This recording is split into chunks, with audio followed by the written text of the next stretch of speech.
Hello. As we saw at part one of doing this mounting plates for the brackets for the £5 bottle, this part two will actually show the difficulties we had with that, and we had to do modifications to make it work. As you'll see from the video, we had to cant it a bit and put it on an angle, partly due to because we couldn't get enough height clearance on the back of the bottle for the valve to be far enough away from the floor. But this part two will show you what we've done and how we modified it. As I say, you could call it version 1.2 on the bracket, and then once probably come at the end of the season again, or if we've got a break mid-season, I will make a version 2 all in one piece rather than the modifications we have to do with this one. So we want to see how this works first, if it's successful, not successful, and then we could do a full version in one piece billet alley for the overall process. I am looking to try and get 2 bottle brackets that will go around the £2.5 one, so don't have to keep swapping for the original one that was there that I ended up putting 2 long studs in. I am actually speaking to Wizard of Oz at the moment about if they've got some brackets for the £2.5 one, because the £5 ones are far too big. So it would save me taking that mount off every 2 minutes to put a £2.5 one on. Well, it won't be every 2 minutes, but and then it would make it a lot easier. It'd be like 2 bolts off rather than 4 bolts off, and it would just make changing a bit quicker. So that's the plan, and so you'll see the rest of the video, and you'll see how we've got on with it all and so on. Hopefully it'll be successful, but in the meantime, I have at the end of this video, I ended up tidying the garage floor. The floor is done, but the rest of it ain't done before I start another project or another thing. Make it a bit easier. Fortunately, with a few extra people moving into the house, we have got a lot more in the garage than normal. So the bottom half of the garage, where I can store a lot of stuff, is pretty much rammed. But we need to get onto that as soon as possible, because before race season, because I need to be able to get the bike in and out. And at the moment, there's no way you'll get a bike out of this.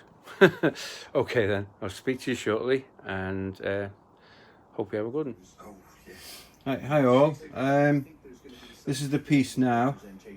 Fortunately my gimbal's not gone flat, so it might be a bit shaky this little video. I have done the best I can. I say I'm no perfect engineer, there's obviously still marks on the damn thing, but that's it now. I'm going to put the studs in all the holes that need to be, thread lock them in, and then I will then cut them off at the ends, the required distance we need out of a matter of thingy, so we can put I keep saying my name, sorry about this, so I can put nylock nuts on the end. So I'm going to do that now. Again, I'm going to do that now, and then I'm going to cut the ends off, and then I will marry it up to the swing arm and see where we go from there, and then we'll try and see if we can get the bottle on and see how that will go. Okay, let's speak to you again in a bit. Hi all, here's a little look of the bracket actually mounted onto the swing arm. These are the 2 holes that you get for the standard £2.5 bottle thingy, and normally you screw it into the piece of metal, but I've done it. There's enough space there to get an open-ended spanner on. You can get a very small thin-walled socket on as well, but open-ended spanner will be the way to go. And obviously you see they've got a bottom mount and top mount for the brackets. Now what I'm going to do, I'm going to fit the bottle, and I'll show you how it actually looks while it's on, which is exciting stuff because I haven't fitted it yet. Hi. Well, there we go, the bottle's on. Still need to do some modifications. These studs here, because they were so tight around the bottle, I really could do with longer ones to get the nuts on a bit easier.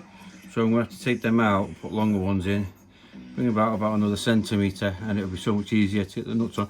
I have to get a pair of mole grips to push, tighten that to get them on, tighten that to get them on.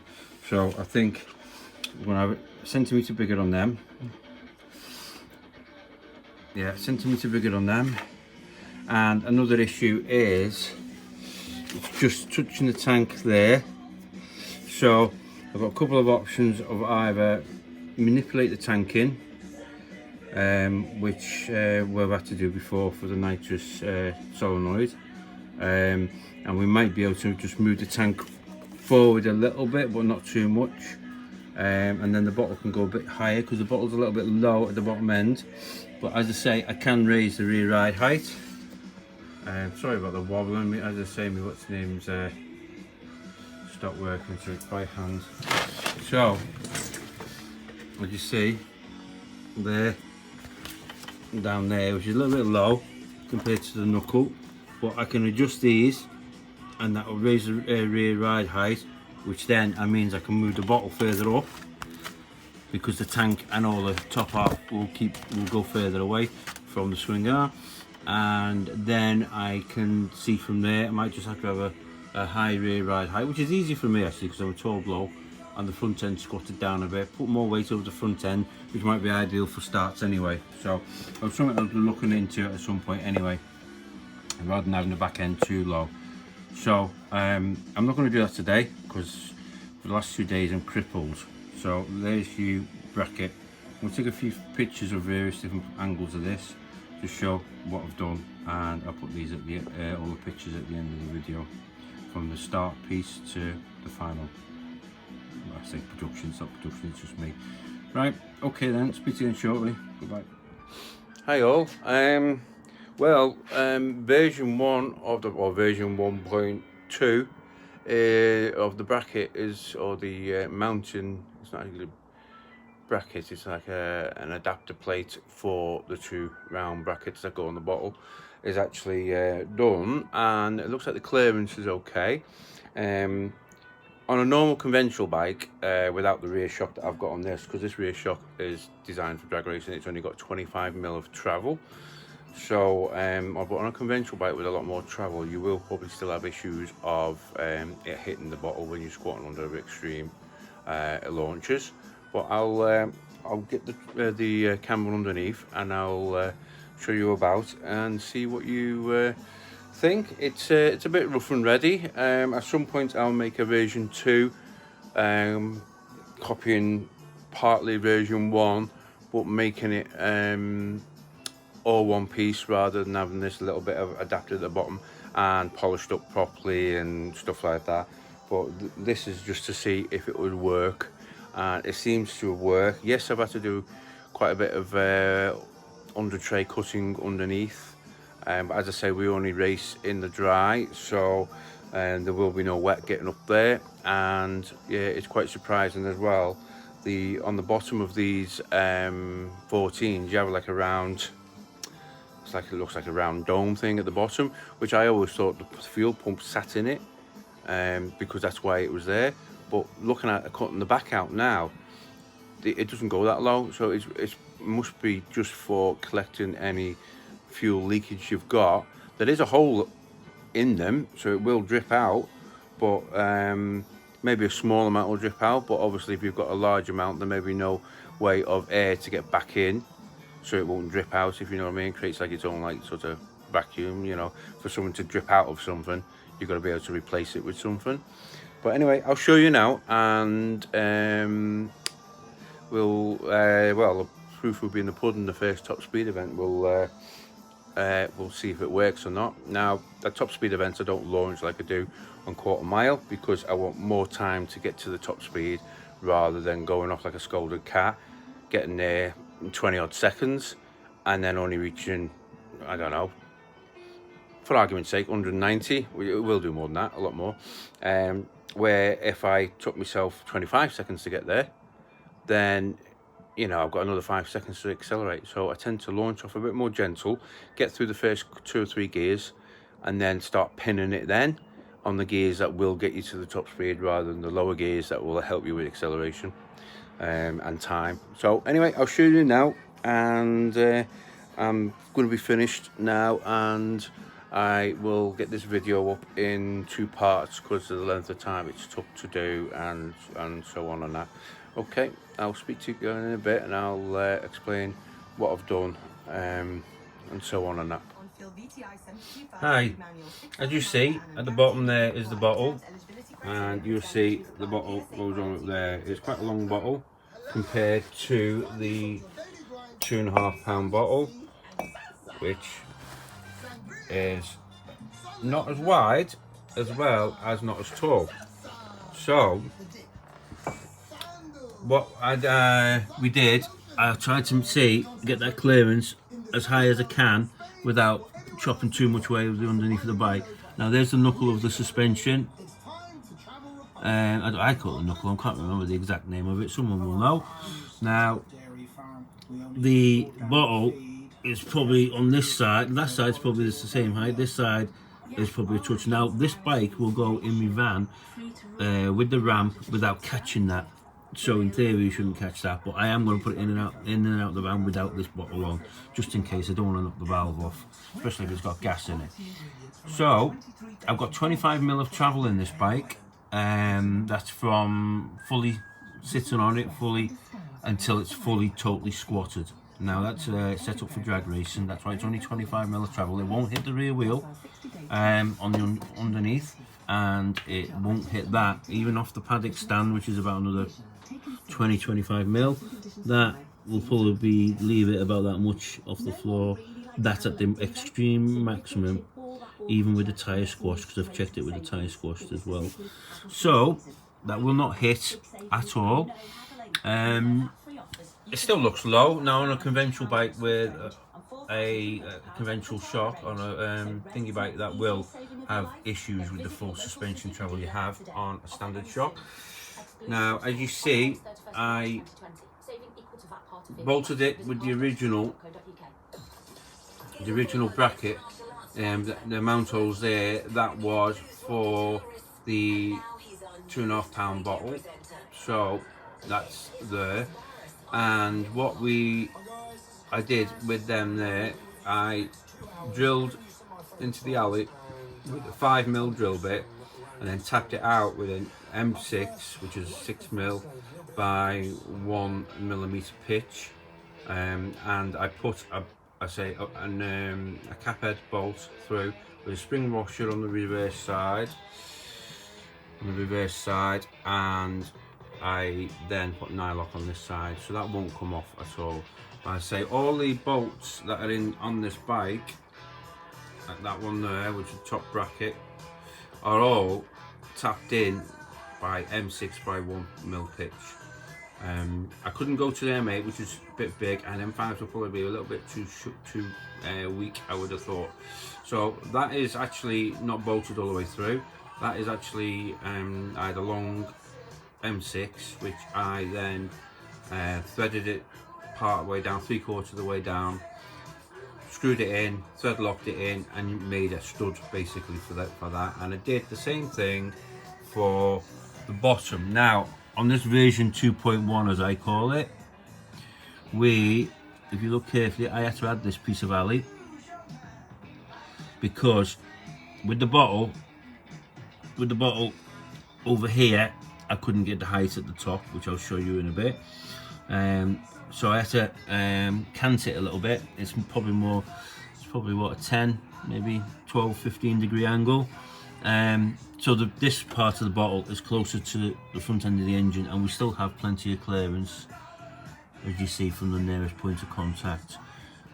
So I ended up putting 2 in. I originally only had the 1 here, which is really originally that bracket was on there.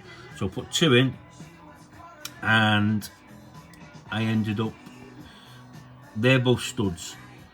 They're threaded studs, as I say, M6 at 1 pitch again, 1mm pitch again.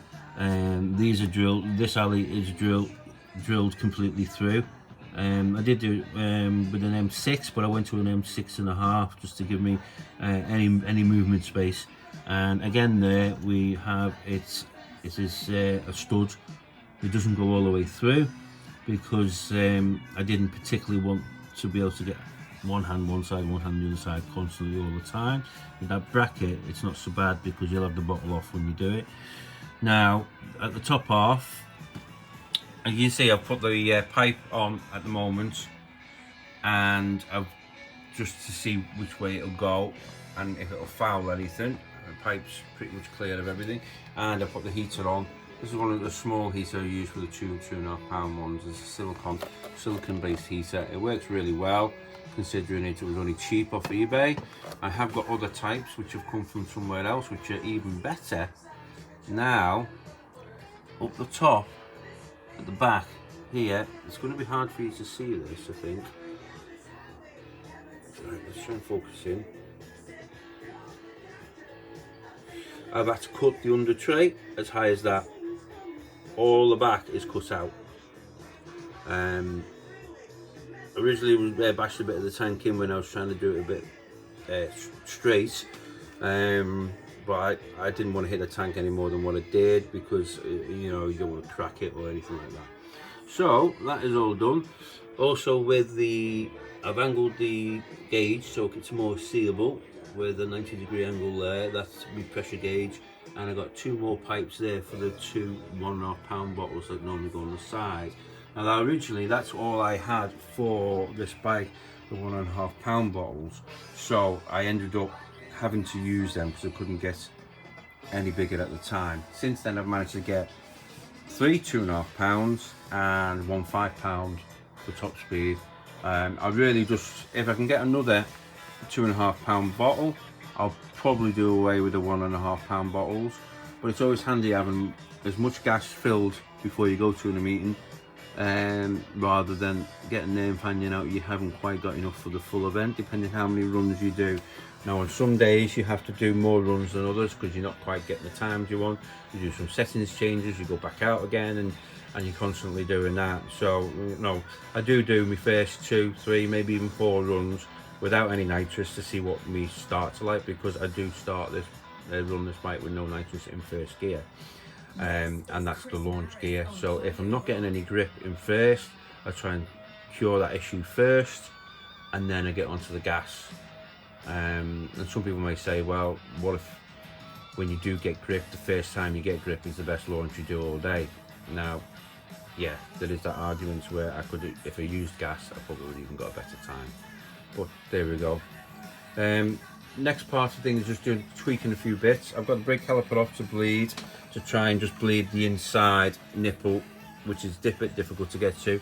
I put a spanner, I could even use an old brake pad, probably better, in the middle between the pistons, so the pistons will not push up when I start bleeding that.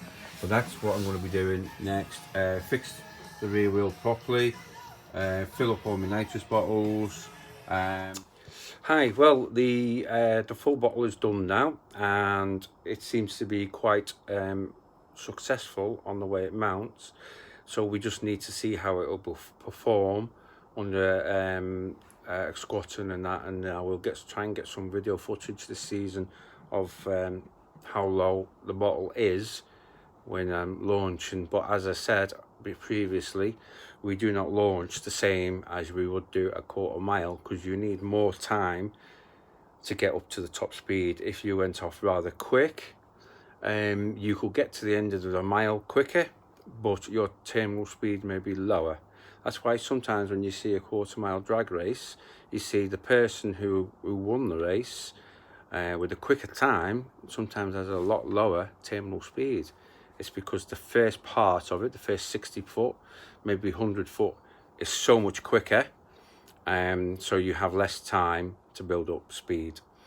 Sometimes you get the more powerful bikes who can be a touch slower off the line, depending if they've got too much power and it spins up and all that, but then can make up for it at the end. But you haven't got much of a space to make up at the end, so it does work out interesting.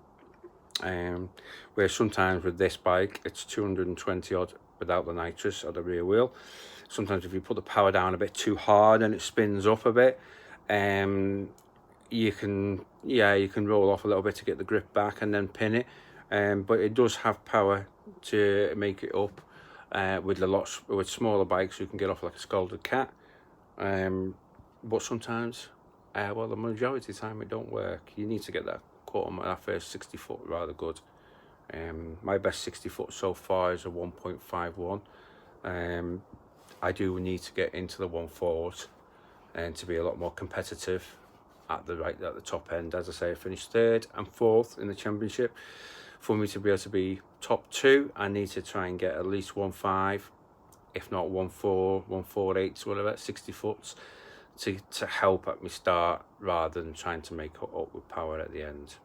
Anyway, it seems to be a successful mount on that. I just need to tighten everything up and fit the bottles on, fill the bottles up. Waiting for the nose cone to come back. Hopefully that he's got it penciled in for doing it on the 22nd of February if you're watching this video late.